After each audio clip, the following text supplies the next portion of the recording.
dia, um bom sábado para todos, antes de mais. Votos que tenham tido também uma semana agradável. E Israel, bom dia também. Bom dia, bom sábado a todos. Bom sábado a todos. Olha, esta semana continuamos com Provérbios e esta semana os textos que abordamos dão ênfase a uma forma de olhar para a vida de uma forma muito intensa, isto é, o que fazemos tem consequências e essas consequências são, como alguns textos aqui que vimos esta semana, podem ser drásticas. E, portanto, Salomão vai pôr-nos perante factos que ele considera que são questões de vida ou de morte. Não estamos habituados nos últimos tempos e na maneira como hoje olhamos para a vida na sociedade ocidental, a olhar muito para as coisas assim, relativizamos bastante, não é? Parece que Salomão é um bocado drástico demais, ou não será? Não, nós nos acariciamos muito, né? Acho que essa é uma expressão talvez para esse costume, talvez ocidental, de não levarmos as coisas tão a sério, no sentido de relativizar, enfim. Mas, de fato, são questões de vida ou morte, como a gente vai ver. E o pior é que muitas vezes a gente tem consciência disso. Muitas vezes a gente sabe que são questões de vida ou morte, mas vive como se não fossem.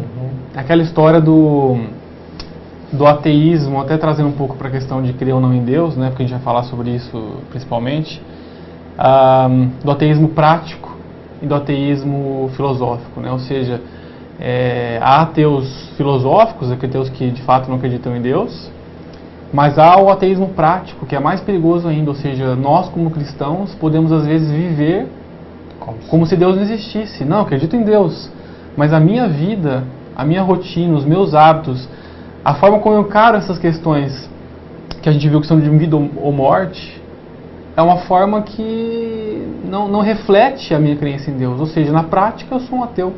O ateísmo prático é mais perigoso ainda. Então, vamos talvez entrar nas questões práticas que Salomão usa como base para essa discussão. Em primeiro lugar, a questão de haver regras de conduta. O cristianismo, por um lado, enfim, generalizando mais, quem acredita em Deus, segue regras, normas que são propostas pelo próprio Deus. E a forma como seguimos essas regras não é de desprezar, não é? Podemos segui-las apenas por obediência a uma norma no sentido mais cultural da questão, ou podemos fazê-lo de uma forma sentida, digamos, consciente, com convicção de que elas trazem algum tipo de benefício. O que Deus nos propõe é uma abordagem das regras ou das leis que Ele propõe de uma maneira consciente. Que vantagens é que basicamente nós encontramos neste tipo de abordagem? Acho que podíamos pensar um pouco nesses termos. Sim, com certeza, né? A gente já discutiu muito a questão também da lei. Acho que há duas lições quando falamos sobre os ensinos de Jesus, né? E inclusive uma visão mais profunda da lei, combatendo inclusive aquilo que na época de Jesus, que Jesus esteve aqui na Terra, os fariseus haviam deturpado, né? A respeito da lei. Depois também vimos em Tiago coisas muito práticas. Muito práticas. Tiago é conhecido, né? O livro de Tiago é conhecido como um livro que foca muito a lei. Inclusive foi até uma polêmica que a gente viu, e na verdade vimos que não há nenhuma ênfase na lei. Pelo contrário, a lei de novo mostra-se em harmonia com a graça, né? No livro de Tiago também. E agora, de novo, em Provérbios, a questão da lei. Eu acho que uma questão a respeito disso que vai permear, na verdade, todos os tópicos do guia de estudo da semana é a questão de como a gente começa a olhar a lei no início, né, desse processo de relação com Deus. É fato que Deus quer que nós compreendamos os benefícios da lei para nós. Mas eu penso que o primeiro passo não seria a compreensão, sempre. Né? Por quê? Até falando um pouco da mentalidade ocidental e oriental. Né? No Ocidente a gente está muito acostumado a avaliar primeiro, entender, ver se faz sentido, né? Analisar melhor, e aí, não, esse ponto aqui eu concordo, acho que tem a ver com os meus princípios, com a minha forma de pensar, então eu vou seguir. Esse outro aqui, nem tanto, então acho que não vale a pena. Será que essa é a postura correta do homem diante da lei de Deus? Né?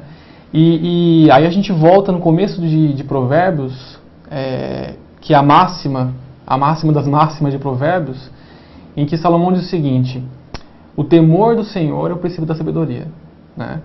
Então, ele não diz que o temor do Senhor é a conclusão da sabedoria. Ou seja, eu concluo, após pensar, refletir, que de fato o temor do Senhor é importante. Não, o temor do Senhor é o princípio. O que isso tem a ver com a lei, com a observância da lei?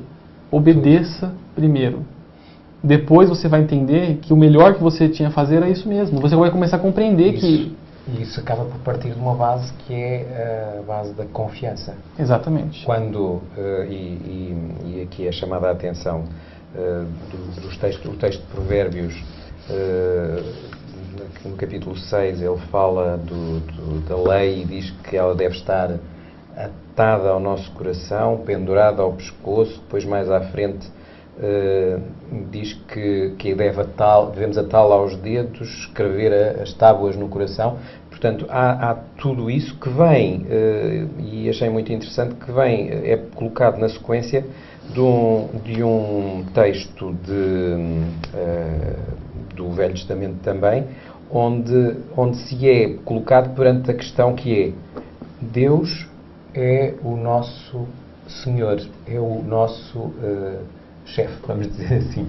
E, portanto, a partir daí há uma relação por outro lado, vamos pôr ainda outra coisa, é o nosso Criador. E quando as coisas são colocadas neste patamar, as regras que Deus coloca diante de nós são regras que diríamos assim naturais. Aquilo que Deus nos pede é o que está em harmonia com o tipo de criatura que Ele fez. Portanto, há aqui harmonia entre aquilo que é o pedido de Deus e a nossa natureza. E tudo é feito para que bata certo. E daí a tal questão de o temor do Senhor ser o princípio da sabedoria e não o inverso, como estavas a referir, não é? Exatamente. E aí a sabedoria que nos ensina a melhor forma de viver, vamos dizer assim, até como um manual de instruções. A gente usa muito essa figura de linguagem também, né? Um manual de instruções a respeito de como usar nosso corpo, nossa vida, para sermos felizes, ou seja, para usufruirmos o máximo daquilo que Deus nos dá, é exatamente começar temendo ao Senhor. E aí tem a questão do temor, a gente já discutiu isso na primeira lição, talvez valha até a pena resgatar um pouquinho também, nessa dualidade de pensamento oriental e ocidental, porque a gente sabe que o livro de Provérbios é um livro sapiencial, oriental, vamos dizer assim.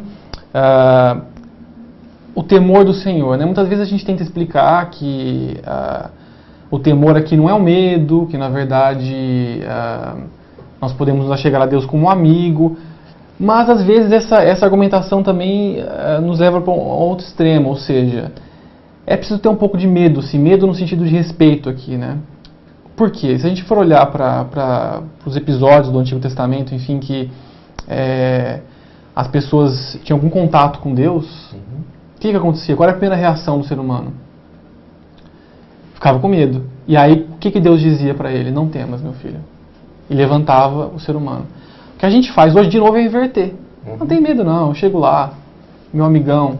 E aí, peraí, não. Eu devo chegar com respeito diante de um Deus que eu nem compreendo, o quão incomensurável, o quão todo-poderoso, está fora da compreensão humana. Então, essa atitude de me prostrar, e Deus é que me manda levantar, não temas, porque eu sou um Deus de amor e vou te ajudar, essa é a ordem. Eu me humilho, eu me prostro, porque Deus é muito grande, e Deus é que me manda levantar, não o inverso. E não eu chego já todo faceiro, vamos dizer assim, né? Até uma comparação que a gente pode fazer com o próprio Salomão diz, a gente talvez vai estudar isso mais para frente. No âmbito humano ele fala, né? Se você tiver algum evento, enfim, de pessoas importantes, não se sente lá na frente, né? Porque depois pode ser que mandem você sentar atrás, vai ficar chato. Então sente atrás e, se for o caso, te chamam para sentar à frente. Acho que quanto mais com Deus, né? Vamos querer chegar já sentando na primeira fila aí? Não. Deus vai nos chamar para a primeira fila porque Ele é um Deus muito amoroso, Ele é imenso, está fora da nossa compreensão humana, mas Ele nos diz, não temas. Então a gente tem que começar nos aproximando de Deus, tendo noção de que Ele é nosso Criador, de que Ele está muito acima do que a gente pode até mesmo compreender.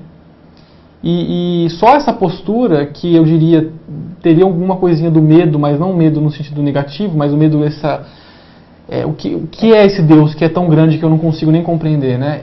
Isso faz com que a atitude também seja, eu vou obedecer primeiro. E depois a gente vê que a sabedoria vem desse temor do Senhor, né? E aí era melhor pra gente mesmo, a gente vai ser feliz com isso. Muitas vezes eu creio que nós somos levados a confundir um pouco a noção de humildade. Somos muito influenciados por uma noção que é o homem humilde é aquele que está abaixo de todos, que não tem valor, que é desprezível. E esta noção de humildade é muito associada a esta noção de desprezível. E aquilo que, no fim de contas, o conceito que aprendemos da Bíblia relativamente à humildade é a de uma consciência da nossa posição.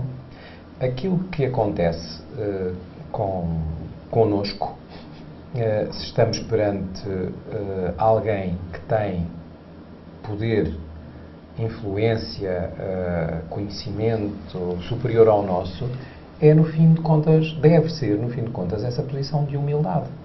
Sensatez de reconhecer o lugar em que cada um está. Sensatez, exatamente. São questões que devem ser encaradas de uma forma natural. Com Deus, a questão é também a mesma. Não como dizias, não estamos ao mesmo nível. E, portanto, por não estarmos ao mesmo nível, há um respeito que deve ser guardado. E tudo isto leva-nos à tal questão a questão inicial de, sabendo isto, porquê estar a confrontar permanentemente Deus sobre os pedidos que nos faz, em jeito de regra. Porquê? Porque me acho mais sábio, estou a deixar essa tal posição de humildade. Isso quer dizer, e agora ponho a questão nestes termos, isso quer dizer que não devemos olhar para as questões, para as regras que Deus nos propõe e pensar sobre elas? De forma alguma, não. Não é isso que está em causa. Mas não. O que está em causa é realmente a noção de que, conhecendo Deus, sabemos que elas nos são apresentadas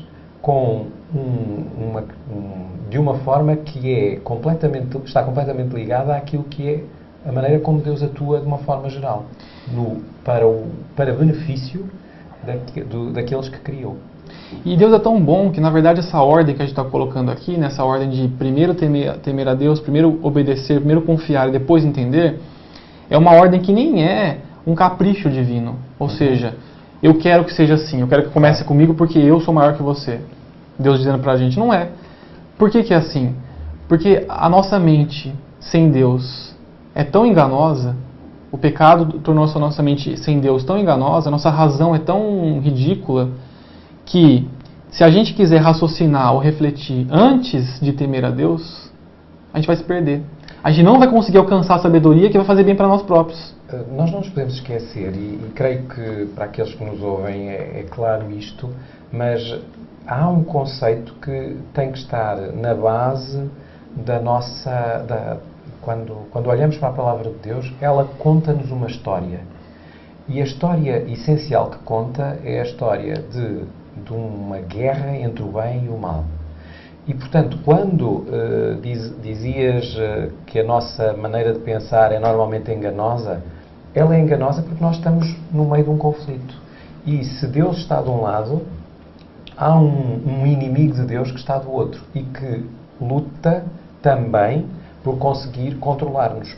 E a partir daí, o que Deus nos propõe é: rapaz, eu conheço-te bem, fui eu que te criei, sei como é que tu funcionas, dou-te algumas indicações que te vão ajudar a que a vida que tens seja aquela que é adequada à forma como te criei. Portanto, segue isto e as coisas vão rolar. Isto não quer dizer que vamos deixar de ter dificuldades, complicações, aflições, etc. Não, não é isso que está em causa. Está em causa é o nosso bem-estar geral é afetado e é beneficiado por seguir estas instruções que Deus nos dá. Para além disso, voltando um bocado ao início, esta é uma questão realmente de vida ou de morte, no sentido que nós acreditamos, e Deus diz-nos isso, a vida não é só isto, há mais. E, portanto, se eu me aproximo de Deus e para isso sigo as regras que Ele me propõe, se eu me aproximo de Deus, a vida estica, vai prolongar-se. Caso contrário, ela acaba aqui. Então, vale a pena, é sensato, é inteligente seguir essas regras. E observando essa questão da nossa mente enganosa, né, nesse contexto de um grande conflito, na verdade, não só nossa mente enganosa por conta da influência do inimigo de Deus, né, que é Satanás. O próprio Satanás não teve nenhum inimigo de Deus a influenciá-lo. Né? Ou seja, a própria... Claro que nós hoje temos a influência dele negativa, mas a própria ausência de Deus, ou seja, nenhum agente do mal, vamos dizer assim, né? A simples ausência de Deus, ou seja, a distância de Deus, que é, no caso de Satanás, o que ele fez, torna-nos irracionais. É verdade. A razão de um ser criado por si só não funciona. Não funciona, porque ela não reconhece o funcionamento óbvio do universo, que é tendo Deus como centro, como onipresente, onipotente, onisciente, enfim. Então, eu diria que no grande conflito temos não só... temos os dois aspectos, né? Temos a influência da mera distância de Deus, como Satanás também teve, e além disso, agora a influência também de um agente, né? Que personifica o mal hoje em dia. E foi muito importante fazer referência a isso, porque podia ter ficado a imagem de que apenas a influência como um agente, né? de Satanás pode alterar a nossa forma de pensar, não é? É verdade, muito bem. Entretanto, há uma coisa que se calhar podemos fazer aqui um salto para um tema ligado e que os textos que vimos há bocadinho de Provérbios falam realmente da forma como devemos ter a lei perto de nós. E há um tópico que aqui é levantado, que há um ritual, digamos, que os judeus usam, que utilizam algo entre os dedos para os recordar também esta questão das regras que deviam estar perto deles. E quando se fala nisto, é vulgarmente associada a esta ideia de ter a lei entre os dedos, ou as regras entre os dedos, naquela questão da minúcia. Isto é, estamos habituados a pensar em termos de as grandes decisões, devemos deixar que Deus nos conduza e que nos oriente quanto à, sei lá, à escolha de uma profissão, de uma forma de vida, ao casamento, sei lá, a forma de educar os filhos, etc. Aquelas grandes decisões que se tomam. Mas esta abordagem faz-nos pensar que, mesmo nas pequenas questões da vida, devemos deixar que Deus nos oriente. Em primeiro lugar, porque Ele está presente em toda a nossa vida e pretende estar presente em toda a nossa vida. E em segundo lugar, porque as grandes decisões tomam-se, muitas vezes, a partir de um conjunto de pequenas decisões e não devemos desprezar, portanto, a influência que Deus pode e quer ter na nossa vida a partir das pequenas coisas. Com certeza, né? A gente está acostumado a falar em pecadinho, pecadão, coisas mais graves, coisas mais... Toda desobediência à lei de Deus é uma desobediência ao próprio Deus e é gravíssima, né? Eu tô me recordando aqui de um colega de trabalho e era amigo, enfim, em conversas mais íntimas ele estava se abrindo, dizendo que estava passando por um momento difícil com relação ao casamento. A gente, inclusive, vai analisar esse ponto hoje, né, sobre adultério. Estava incorrendo em adultério, desabafou comigo, né, disse que não tinha mais, enfim, atração pela esposa dele, a coisa já estava de uma tal forma que ele precisava de novas aventuras, aquele raciocínio que a gente vai ver aqui que é totalmente enganoso também, né. E eu lembro de ter dito para ele que Deus, ele acreditava em Deus, mas não da forma, talvez, cristã, de um Deus pessoal, presente, né. E que Deus poderia restaurar o casamento dele, eu disse a ele, né, que Deus poderia restaurar aquele sentimento que ele nutria anteriormente pela esposa dele, enfim. E aí ele me disse o seguinte: não, Israel, peraí, Deus, eu acredito em Deus, Deus é um ser grande, Deus faz coisas muito grandes, enfim, maravilhosas, mas se preocupar com uma coisa tão pequena, que é eu aqui, o nível de relacionamento ou de atração que eu tenho com relação à minha esposa. Isso é muito pequeno para Deus se preocupar com isso, né? Fala sério. Ou seja, na verdade, é até muito grande essa questão, né? Porque Deus valoriza muito o casamento. Mas, de fato, não há nada pequeno, né? E onde é que está a fronteira entre o grande e o pequeno? E exatamente. E essa figura de linguagem que Salomão usa, dos dedos, realmente nos remete a isso, porque poderia usar a mão, né? A mão, como sentido de operar, de fato é uma metáfora que diz respeito às obras, né? O lei deve estar na mão para significar que devemos agir de acordo com a lei, na prática. Não só a lei na mente, na consciência, mas também na prática. Mas ele não usou a mão, ele usou os dedos, exatamente passando essa delicadeza, essa minúcia, como foi comentado, que valoriza, sim, cada pormenor da vida no sentido do desfecho, né? Ou no sentido do fluxo da vida humana. E se formos ver, há outros textos que podemos encontrar em Provérbios e que, de certo modo, nos ajudam também a perceber isto, quando ele coloca a imagem do mandamento como uma lâmpada, como luz, como algo que nos dá indicações. A luz, quando entra, mete-se por todo lado, não é? E, portanto, as regras que Deus nos coloca devem introduzir-se pelos meandros da nossa vida e devem enchê-la por completo. E, portanto, os tais pequenos pormenores da vida devem ser afetados pela orientação de Deus, não é? Vamos lá ver. Eu tropeço mais facilmente numa coisa pequena porque desprezo do que numa coisa grande, não é? Se eu tiver um banco, uma cadeira à minha frente, é muito difícil tropeçar nela. Enquanto que se não tiver sequer um degrau, mas o chão subir ou descer ligeiramente, posso passar de forma despercebida e isso precipitar uma queda. Mais perigoso ainda, né? Porque fica mais oculto. Exatamente. Portanto, a luz tende a demonstrar não só as grandes coisas, mas as pequenas. Aqui Salomão chama a atenção para isso, é que o mandamento é como que uma luz que nos indica o caminho que podemos seguir. E nessa linha de não achar que há coisas pequenas ou grandes, tudo que desobedece à lei de Deus é de fato muito perigoso, é uma questão de vida ou morte, como o Guia de Estudos traz, né? Nessa linha, nós também temos a tendência de compartimentalizar a nossa vida.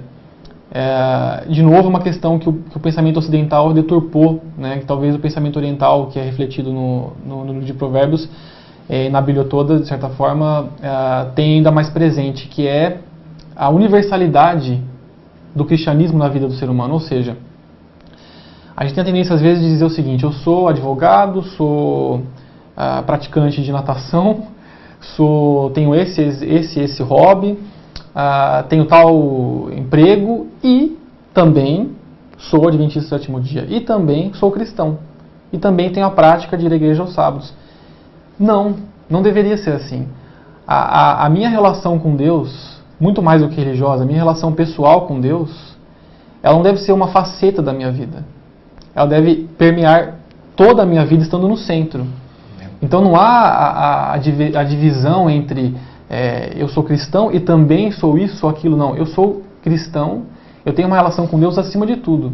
E em torno disso é que giram todos os aspectos. E assim a luz vai permear tudo e assim as pequenas coisas vão estar todas girando em torno desse eixo principal. Nós não podemos separar as coisas. É até estranho, porque nós compartimentamos muito a nossa vida em muitas coisas. Na verdade, hoje a vida é muito assim, não é? Temos o nosso trabalho, os nossos hobbies, a nossa religião. Não é? Uhum.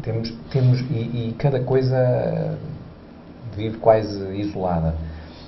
Mas esquecemos que há questões, e na verdade há questões, que nós espalhamos pela nossa vida toda. Valores, princípios. Não é por se eu sou uma pessoa honesta, quando vou jogar a bola, não vou aplicar nesse momento o que eu acredito que seja certo. Porque é que eu hei de fazer batota? Porque é que eu hei de maltratar o colega só para conseguir passar à frente e marcar um golo? Não faz sentido, não é? Então, muitas vezes, a verdade é que vem ao cimo muita da nossa realidade em determinados contextos. Agora, porque damos margem para que isso funcione dessa maneira, não é? A integridade é uma questão que deve nortear a vida toda. A relação com Deus, a minha amizade com alguém, ela funciona independentemente do local onde estou, das pessoas com quem estou à volta, etc. Essa amizade existe onde quer que eu esteja. A nossa relação com Deus, que é e pode e deve ser uma forte relação de amizade, e muito mais do que isso, mas baseada nisso, ela deve permear toda a nossa vida. Exatamente por isso, por ser uma relação pessoal. E quando esquecemos este aspecto da relação pessoal, aí torna-se fácil de fazer as separações, não é? E esse é o grande drama que é colocado. Muito bem.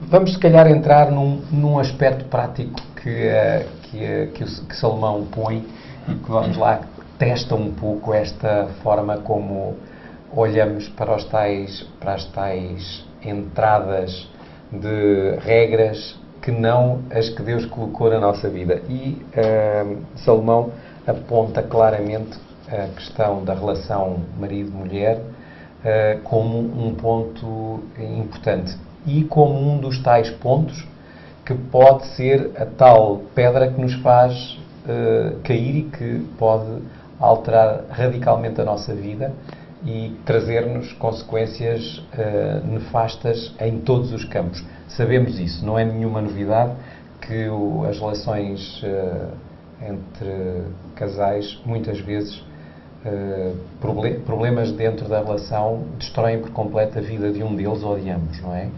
Por haver traições que geram depois ambientes de verdadeira loucura à volta de tudo isso. E Salomão, no capítulo 6 de Provérbios, acaba por alertar, como um pai sábio alertaria o seu filho, para as consequências do dar ouvidos e aqui é o pai a aconselhar um filho, se fosse uma mãe a aconselhar uma filha, diria qualquer coisa parecida, mas vamos usar a sequência que Salomão utiliza. É o pai, ou o sábio, a dar conselhos ao rapaz. E chama-lhe a atenção para as consequências nefastas que pode ter o dar ouvidos a uma mulher que se insinua na sua vida. E de fato é muito interessante a forma como que ele retrata isso, né? O chamado atrativo, doce, suave, que parece tão saboroso no sentido de alcançar um desejo, né, que não é permitido. É exatamente isso que acontece, né? E às vezes, o pior é que às vezes isso é racionalizado de forma a justificar-se o pecado, né? E isso que Salomão está tentando mostrar. Os argumentos que a mulher adúltera usa. A gente tem um exemplo de José na Bíblia, né? Já até comentamos na última lição. Nesse momento não é a hora de dar ouvidos ao engano da ideia do adultério. Né? O caso de José é realmente um caso interessante, porque é um rapaz que foi ganhando a confiança dos seus senhores, por assim dizer, e que a senhora da casa acaba por ser atraída por ele e sente vontade de o conquistar. Digamos que mais, como era dona dele, por assim dizer, sentia quase que o poder de poder fazer o que quisesse dele. E digamos que dizendo exatamente o que Salomão diz em Provérbios. Meu marido não está em casa. Acho que as palavras foram muito parecidas, da mulher adúltera de Provérbios e da mulher de Potifar tentando José. Há uma série de insinuações, mas sobretudo é a tentativa de desviar uma pessoa daquilo que é a sua posição.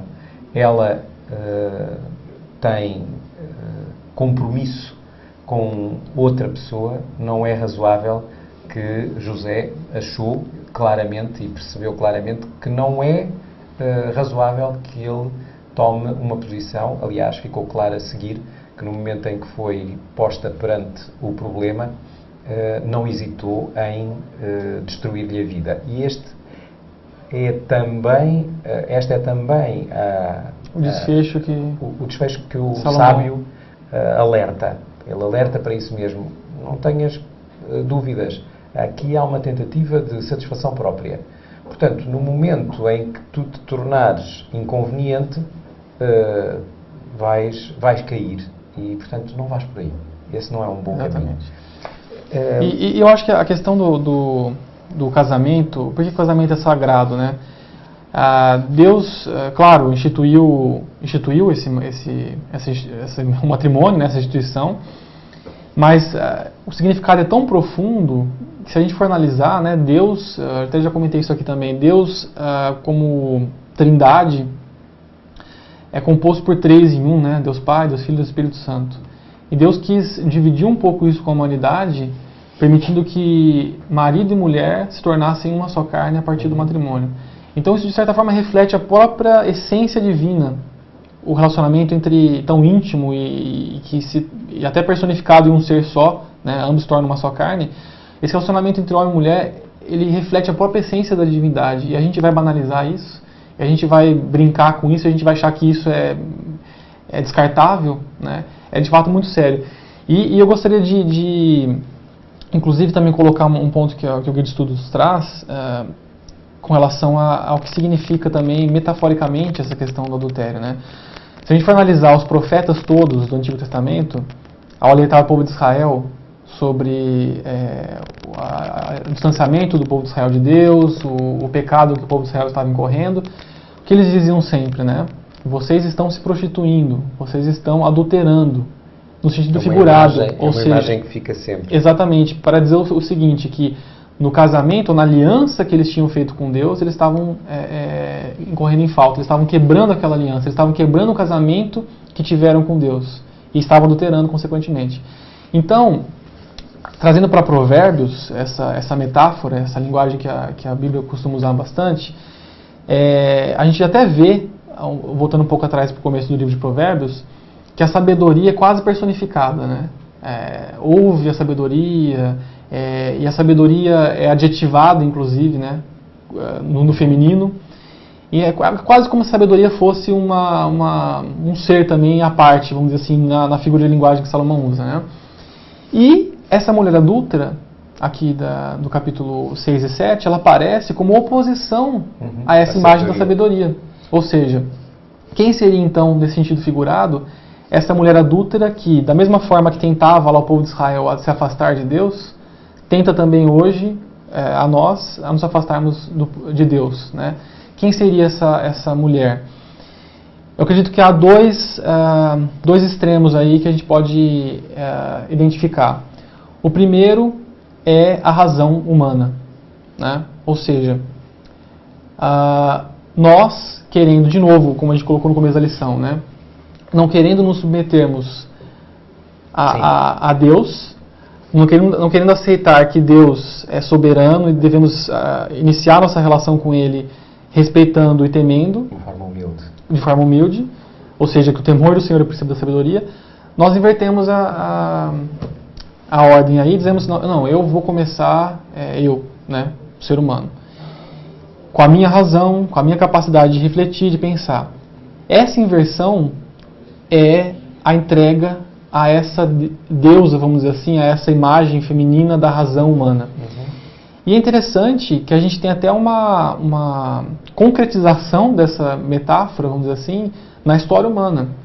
Na Revolução Francesa, os revolucionários, uma ala mais radical dos revolucionários, querendo demonstrar de fato que o que interessava era a razão humana, eles criaram de fato a figura de uma deusa da razão, né? E inclusive fizeram algumas cerimônias até, inclusive na Catedral de Notre Dame, inclusive usando uma prostituta na época para simbolizar essa deusa da razão. Não no sentido religioso, eles queriam se afastar totalmente de qualquer religião e inclusive não utilizaram nenhuma imagem, como era costume, para representar isso, mas utilizaram até uma prostituta, o que de novo nos remete à questão da imagem de prostituição que até Salomão coloca também. As vestes da mulher adúltera aqui, ele diz, né, se vestiu como prostituta, enfim. Então, é interessante, é curioso que essa metáfora foi até concretizada na história humana, mas o que importa é isso, é que esse chamado da mulher adúltera pode ser entendido também como chamado a nós, como a tentação que nós temos hoje de não nos submetermos a Deus e queremos que a razão humana guie nossa vida confiando nisso. E eu diria que o outro extremo é o extremo de distorção religiosa, né? Ou seja, é um chamado, porque é interessante que essa mulher adúltera de Salomão, ela diz num dos momentos que estava voltando da igreja, entre aspas. Olha, eu acabei de fazer sacrifícios e agora podemos nos deitar na minha casa, meu marido foi embora. Peraí, então eu estava vindo da igreja. Ou seja, da mesma uma posição de grande astúcia para encobrir. Exatamente. Isso se aplica, obviamente, à justificação do ato, concretamente falando do adultério, né? Às vezes a pessoa justifica, enfim, que não é tão errado assim. Mas nessa questão da metáfora, se de um lado nós temos então a mulher adúltera personificando a razão humana acima de Deus, de um outro lado nós temos a mulher adúltera de Salomão personificando uma religião que é baseada também no conhecimento humano, na razão humana e não em Deus. Ou seja, de novo, uma construção humana do que deveria ser feito ou não, do que é certo ou errado, né? E aí a gente vê o motivo de existirem hoje tantas, no próprio cristianismo, mais de 30 mil denominações, porque cada um quer interpretar do jeito que quer, né? E até mesmo a lição traz, que é uma última relação que eu faço aqui, a questão que a gente comentou há pouco do simbolismo de atar a lei entre os dedos, enfim, como simbolismo de prática da lei. Isso acabou se tornando uma prática de idolatria e de objetos, de objetos mesmo usados para representar essa que se tornaram em si próprios alguma coisa valorizados em si próprio. E aí de novo, inclusive imagens, né, que inclusive não precisa nem comentar essa questão agora aqui, mas imagens femininas que às vezes se sobrepuxam ao próprio Jesus Cristo, ao próprio Deus. Ou seja, de um lado a razão humana, de um lado a razão humana teísta, eu diria, e de um outro lado a razão humana religiosa. Ambas como personificadas pela mulher adúltera, chamando o ser humano, chamando a um afastamento do princípio da sabedoria, que é o quê? O temor do Senhor. E se formos por aí, acabamos por chegar a um ponto que é: nós encontramos normalmente justificações, quem quer cometer quer encontrar uma razão para deixar a atual esposa e mudar de ares, normalmente arranja justificações. O amor acabou, é talvez uma das mais frequentes, mas encontram-se outras, às vezes as mais simples e mais ridículas, outras elaboradas e que todos nós entendemos que têm peso, porque há desentendimentos, há confusões, há complicações e todos somos levados a entender que há limites. Agora, o que Salomão aqui quer realçar é mesmo aquela insinuação de alguém que quer meter-se entre marido e mulher. É aquela mulher que vem roubar. Daí que o próprio texto faça a analogia entre o roubo e o adultério, que é uma questão também interessante. E é engraçado que Salomão quer realçar tão bem que há uma versão deste texto que li e que põe as coisas de uma maneira muito engraçada, quando separa inclusivamente aquilo que é a atitude de prostituição daquilo que é o adultério. Alguém que se prostitui não é certo, não é correto. A prostituição é uma coisa má em si, má para quem quem pratica e para quem usa. Mas muitas vezes somos levados a entender necessidades, situações sociais que levam a que tudo isso aconteça e há uma certa tolerância relativamente a isso. Enquanto que relativamente ao adultério, aqui há uma intenção. E esta mulher adulta é alguém que se quer insinuar. E o texto diz uma coisa muito engraçada, pelo menos a forma como esta tradução apresenta é muito engraçado, quando diz a prostituta vai atrás de um pouco de pão, mas a adúltera vai à caça de algo mais precioso. E é isto que torna para que também devemos olhar. Há textos que já vimos no início, há algumas semanas atrás, em que vemos Salomão aconselhar: se vais pelo caminho e encontras alguma mulher a tentar agarrar-te, desvia-te, foge. Faz como José. Como José, exatamente, foge. Isso não te vai levar para nenhum lugar bom. E por outro lado, o próprio texto de Provérbios, quando faz a relação do roubo com esta atitude da mulher, diz: não se trata como ladrão quem rouba para matar a fome, mas quem for apanhado a roubar restituirá sete vezes mais e entregará todos os bens que possui. Isto é, quem comete adultério no sentido da atitude de engano mesmo. O que estamos aqui a falar é de alguém que se deixa envolver por outra pessoa e com isso está a criar ali um ambiente de mentira. É isto que estamos, no fim de contas, a dizer. E a afastar a outra pessoa da sabedoria. É isso que Salomão completamente. Até porque ele depois acaba por, no resto do texto, associar esta atitude a uma enorme insensatez. O homem que comete adultério é insensato. Quem assim procede causa a sua ruína e por aí fora. O ciúme e a ira do marido dela não o poupará na hora da vingança. Enfim, há uma série de coisas que Salomão aqui aponta. Conhecemos, hoje a sociedade tolera muito mais, infelizmente, alguns tipos. Eu diria infelizmente porque isso demonstra que valorizamos cada vez mais o compromisso, não é? Cada vez menos o compromisso. Mas o que está aqui em causa é Salomão alertar para esta necessidade de olhar para esta relação entre marido e mulher como alguma coisa que se constrói, que se alimenta e que não deixamos que seja minada por influências de outros que pretendem colocar-se no meio. E Salomão chama bem a atenção de que isso pode ter influências críticas na vida de qualquer pessoa. E, como eu dizia, infelizmente hoje não damos muita atenção a isso.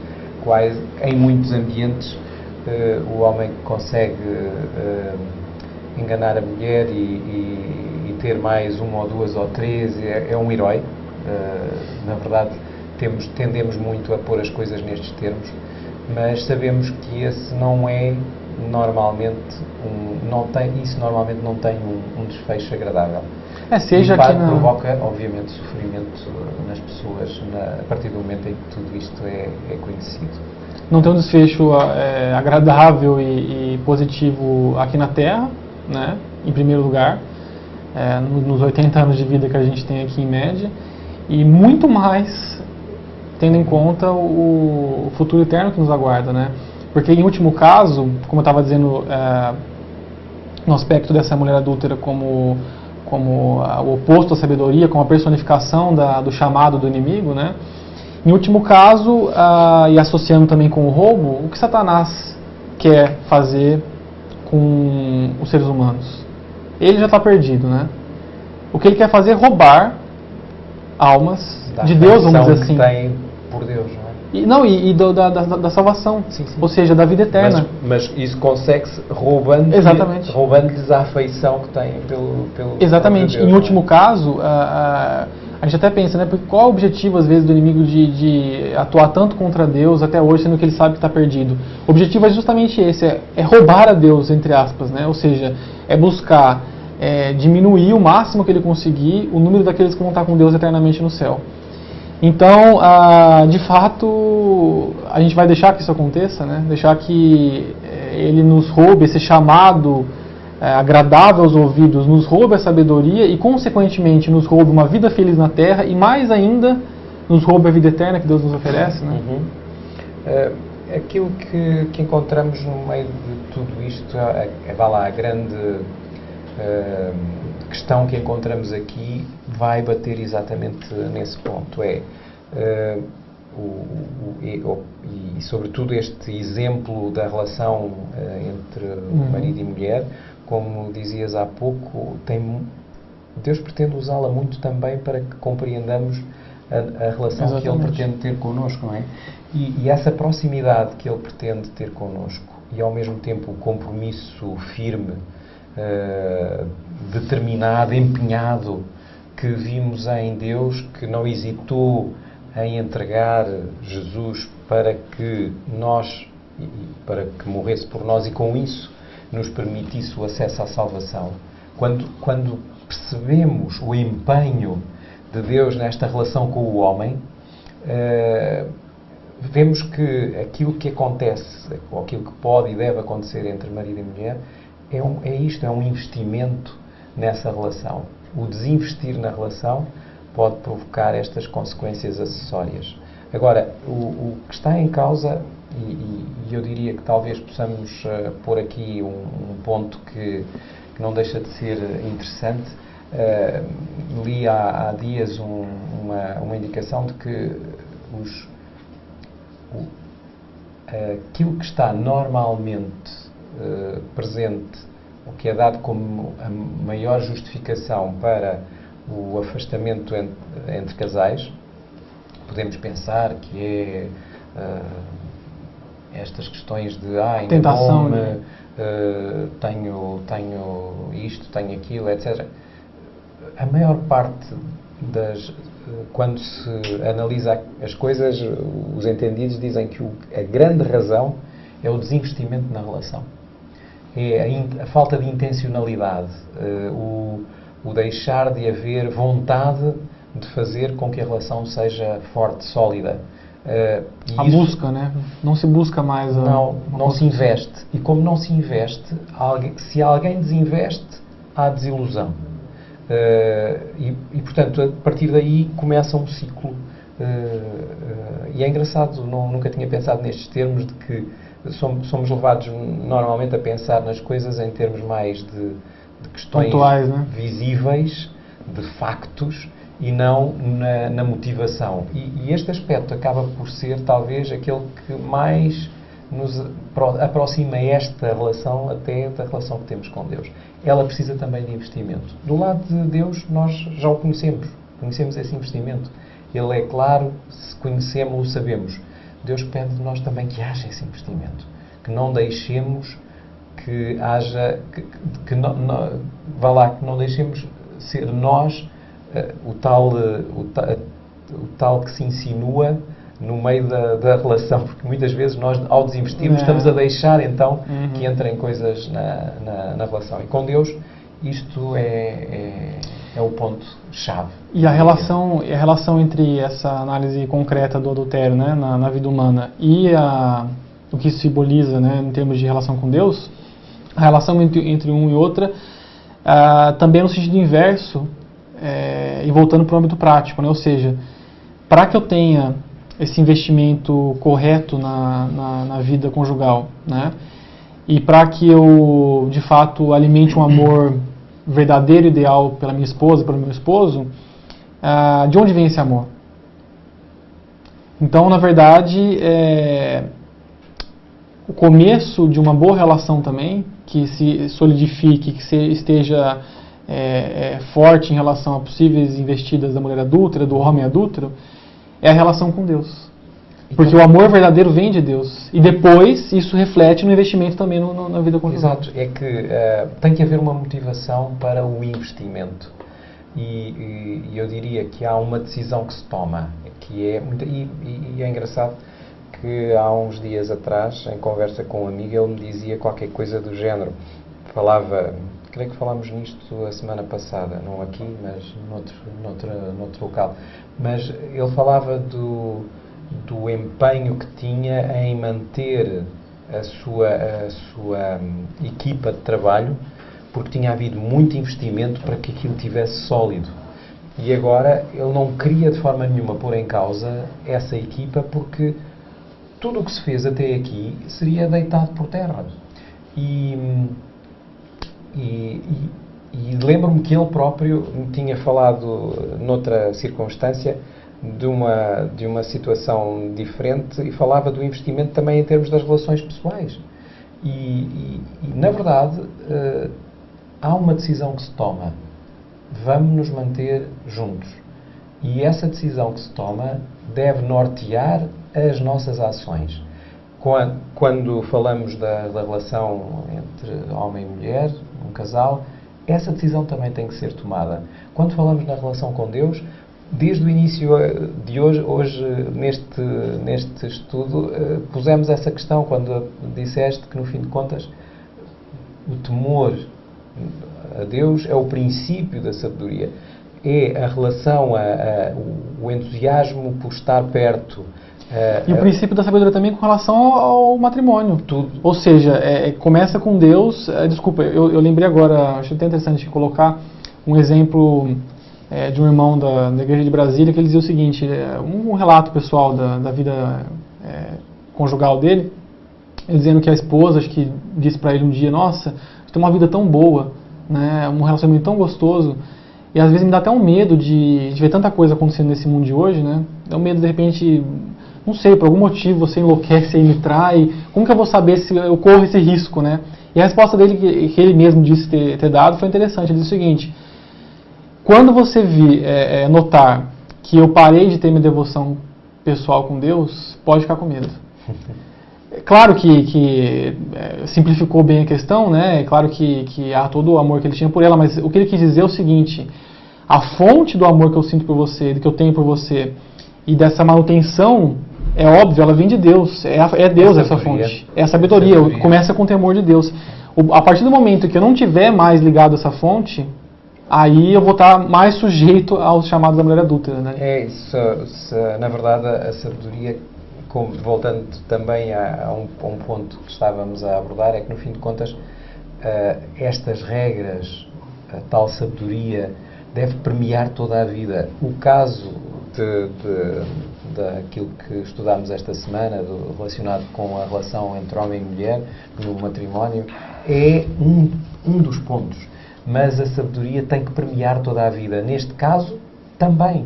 E isso leva à necessidade de manter a integridade, quando se olha, e o exemplo que acabamos por ver que Salomão apresenta quando fala do homem enganado pela tal mulher adúltera, e quando diz que a segue num instante, como o boi que vai para o matador, como o cervo que corre para a rede, como a ave que se apressa para o laço, sem saber que isto lhe custará a vida. O que estamos a dizer é a cegueira, é a atitude de se deixar levar e não perceber que está a ser apanhado.